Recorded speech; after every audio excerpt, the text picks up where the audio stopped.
네, 안녕하세요. 축구생각입니다. 금요일 새벽에 있는 A매치 총 6경기를 준비를 해왔고요. 어제 J리그가 있었는데 좀 결과가 좋지 않았습니다. 그 부분에 대해서 죄송하다는 말씀 드리고, 혀는 지금 좀 많이 나아져서 지금은 좀 발음이 그 전보다는 조금 더 나을 것이라고 생각이 들고 있습니다. 일단 주말에 또 J리그가 있어서 주말 경기들은 토요일 새벽에 제가 업로드 하도록 하겠습니다. 자, 1번 경기부터 말씀을 드리겠습니다. 1번 경기는 몰도바 대 러시아의 경기부터 말씀을 드리도록 하겠습니다. 사실 몰도바 대 러시아 경기는 이 경기는 분석을 크게 하진 않았고 그렇게 추천을 드리진 않습니다. 왜냐면 러시아가 지금 주바 선수가 제외가 됐고 주장 선수인데 좀 뭐 사적인 문제가 있다라고 하더라고요. 그리고 지금 몰도바와 러시아 같은 경우에는 배당 자체도 러시아가 똥배당을 받았기도 해서 많이 추천을 드리진 않는 경기인데, 혹시나 가실 분들이 계시다면 저는 이 경기는 일단은 몰도바의 패를 말씀을 드리고요. 언어버 같은 경우에는 오버 쪽으로 2.5점 기준으로 봤었을 때 오버 쪽으로 좀 득점이 많이 나올 것 같습니다. 몰도바의 수비, 그리고 러시아가 뭐 주장이 없더라도 몰도바 정도는 조금 득점을 많이 만들어낼 수 있지 않을까라고 생각을 합니다.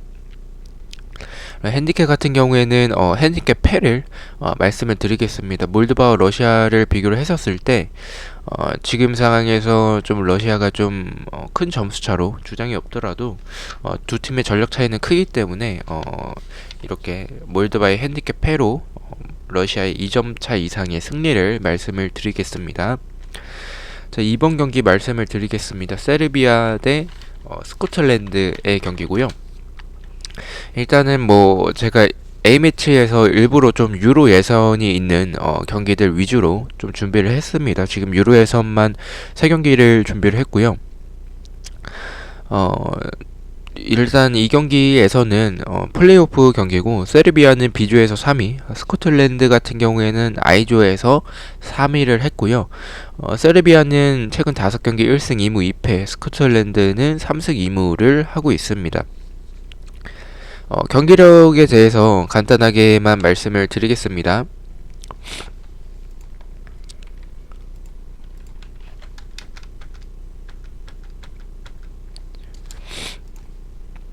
네, 일단은 세르비아 같은 경우에는 지금 미트로비치, 다들 아시죠? 풀럼에서 이제 뭐 결정력이 그렇게 좋진 않지만 그리고 제공권 한 방이 있는 선수, 그리고 주리치치도 세리에 이제 토토에 들어왔었을 때 자주 봤었던 선수였고, 세르비아에서 굉장히 좋은 모습, 이 두 명의 투톱이 좋은 모습을 보여주고 있고요. 밀린코비치, 사비치, 라치오에서 좋은 선수죠. 막시모비치, 라조비치, 그리고 레알에서 뛰고 있는 요비치, 콜라루프 선수도 있습니다.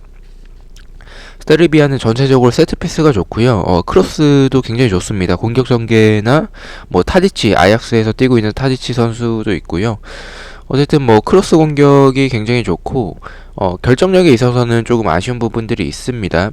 스코틀랜드 같은 경우에는 프레이저 선수가 있고요.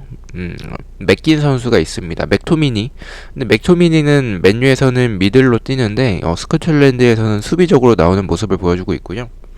셰필드에서 뛰고 있는 맥버니와 존 플렉, 로버트슨 선수가, 리버풀의 로버트슨 선수가 이제 스코틀랜드 선수인데 거의 피렐로 역할처럼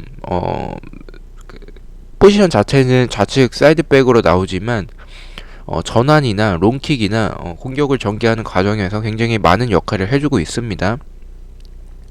그래서 크로스와 좌우 전환이 굉장히 좋은데, 크로스는 좀 높은 크로스보다는 조금 낮게 크로스를 올리는 편이고, 그만큼 공격에서 전방에서의 높이 쪽보다는 잘라 들어가는, 아니면 역습에서의 좀 좋은 모습들이 있습니다. 스피드가 있기 때문에.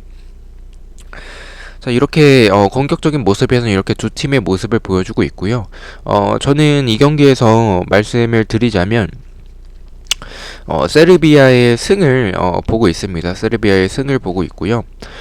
일단 그렇게 보는 이유가 지금 스코틀랜드도 공격적으로 나쁘지 않고 로버트슨도 있고 한데 일단 세르비아가 결정력이 떨어져서 그 부분이 조금 불안하긴 합니다. 하지만 수비적으로 두 팀 다 뒷공간에 대한 불안함이 있고 수비적으로 그렇게 좀 강하다라는 느낌은 없습니다. 그러면 공격적인 모습을 봤었을 때는 프레이저 물론 좋은 선수지만 지금 세르비아의 미트로비치와 주리치치 그리고 전방에서의 밀린코비치, 사비치 이 세 명의 이런 전방의 라인업을 생각을 해본다면 그래도 지금 플레이오프여서 이 경기가 이제 본선 진출을 결정짓는 경기이기 때문에 저는 그래도 세르비아가 공격적으로 더 나은 모습을 보여주고 있다라고 생각을 해서 세르비아의 승을 정배를 보고 있습니다.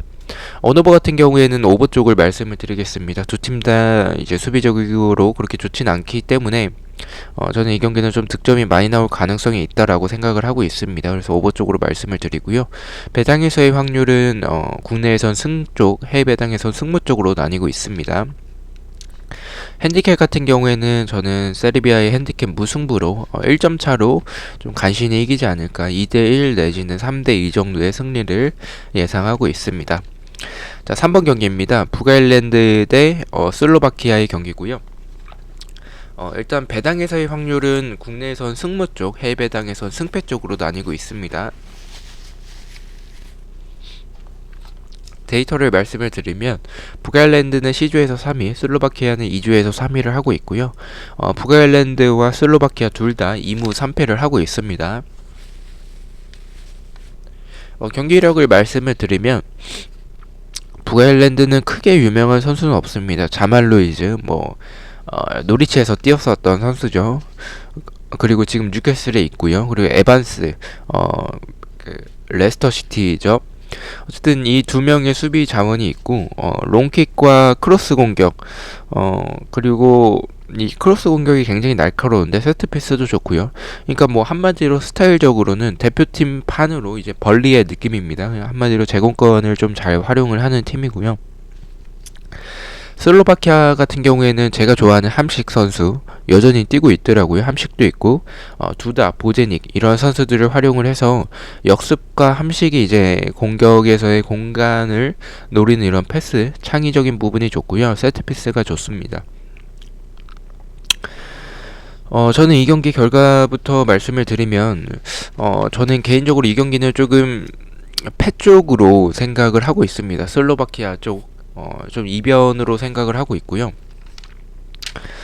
그렇게 이변으로 보고 있는 이유가 일단 슬로바키아가 이런 공격을 전개하는 과정에서 함식 선수를 활용한 부분들이 좋고 북아일랜드가 높이를 좀 활용하는 부분들이 있는데 이런 뒷공간에 대한 수비적인 불안함이 있습니다. 측면에 대한 불안함도 있고요. 그래서 저는 개인적으로 이 경기는 좀 슬로바키아가 그 부분을 좀 잘 노릴 수 있지 않을까라는 생각이 들고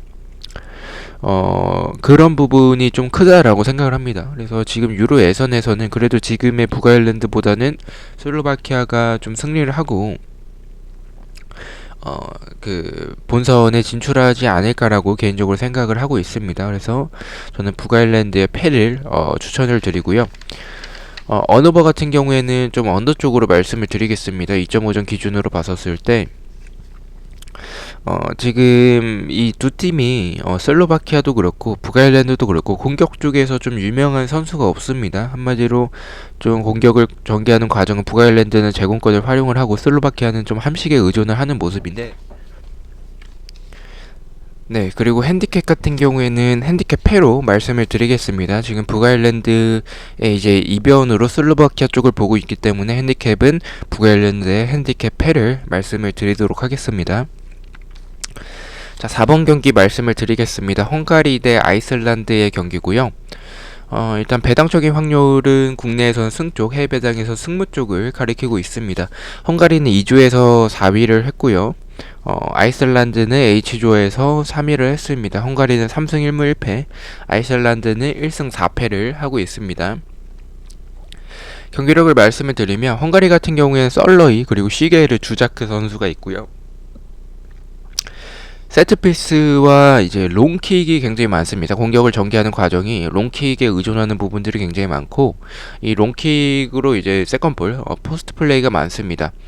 아이슬란드 같은 경우에는 구드문드손, 그리고 핀보가손, 공격에서 좋은 선수죠. 시그루드손, 에버튼에서 뛰고 있죠. 아이슬란드는 전체적으로 수비 축구를 좀 지향을 하고, 그 수비 축구에서 좀 이 찍히다가 역습을 하는 그 스피드가 굉장히 좋습니다. 세트피스도 좀 좋은 편이고요. 저는 이 경기 좀 결과부터 말씀을 드리면, 좀 무승부를 보고 있습니다. 무승부 쪽을 생각을 하고 있고요. 일단 저는 조금 아이슬란드 사이드로 보고 있습니다. 헝가리 쪽보다는 지금 헝가리가 롱킥을 좀 의존을 합니다. 좀 롱킥을 하고 포스트 플레이를 좀 노리는 편인데, 아이슬란드가 수비적인 축구를 하고 공간을 많이 내주지 않기 때문에 이런 헝가리의 축구가 효과가 별로 없을 것 같다라는 생각이 들고요.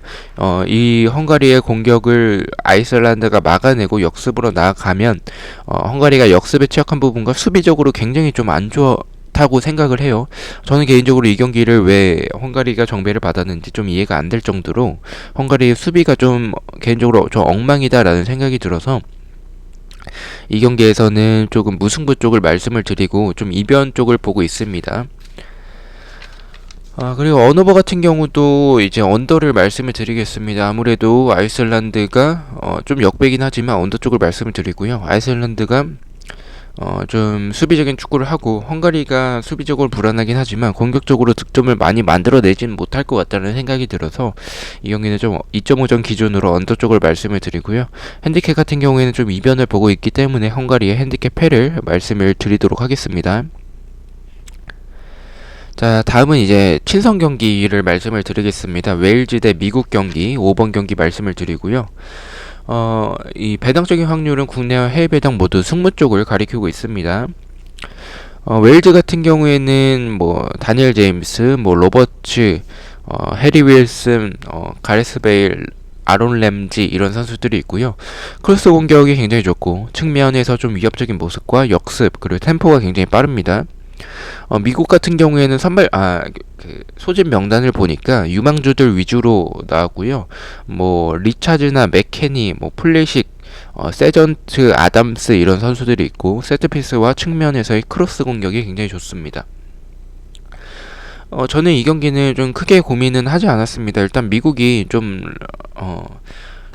이 명단 자체의 선수들이 너무 좀 나이가 어린 선수들이 많고요. 그리고 수비적으로 뒷공간과 측면에 대한 불안함이 있는데 웨일즈는 뭐 베일과 제임스 뭐 이런 선수들이 다 빠른 선수들이죠. 그래서 충분히 이런 미국의 공간들을 노릴 수 있을 것 같다라고 생각을 하고 있습니다. 웨일즈의 승을 말씀을 드리고요. 언어버 같은 경우에는 좀 오버 쪽을 보고 있습니다. 2.5점 기준으로 봤었을 때 이 경기는 좀 미국의 수비가 좀 불안한 편이기도 하고 웨일즈가 좀 득점을 많이 만들어낼 수 있을 것 같다라고 생각을 합니다. 그래서 오버 쪽을 말씀을 드리고요. 핸디캡 같은 경우에는 핸디캡 승보다는 저는 핸디캡 무승부가 조금 더 나을 것 같다라고 생각을 합니다. 웨일즈가 분명히 승리할 가능성이 높겠지만 무승부의 느낌도 좀 드는 경기여서 좀 힘겹게 이길 가능성이 있다라고 생각을 합니다. 핸디캡 무승부로 말씀을 드리고요. 마지막 경기는 이제 잉글랜드 대 아일랜드의 경기 말씀을 드리겠습니다. 배당적인 확률은 승을 가리키고 있고요. 잉글랜드는 뭐 유명한 선수들이 너무 많았어요. 칼버트리, 레시포드, 마운트, 케인, 핸더슨, 트리피어, 뭐 워커, 라이즈 뭐 이런 선수들이 있고요. 아일랜드 같은 경우에는 좀 핸드릭 선수, 그리고 아우리안 선수, 코널리, 뭐 셰인롱, 조니건, 맷도티, 맥골드릭 이런 선수들이 있는데 크로스와 공간을 노리는 모습들이 좋고 좌우 전환과 전방 스피드가 좋지만 마무리가 좀 좋지 않은 모습을 보여주고 있는 아일랜드고요.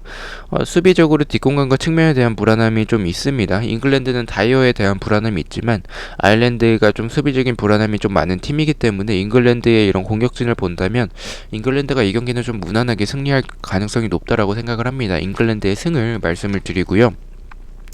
언오버 같은 경우에 2.5점 기준으로 봤었을 때 오버 쪽으로 말씀을 드리겠습니다. 좀 득점이 많이 나올 경기처럼 느껴집니다.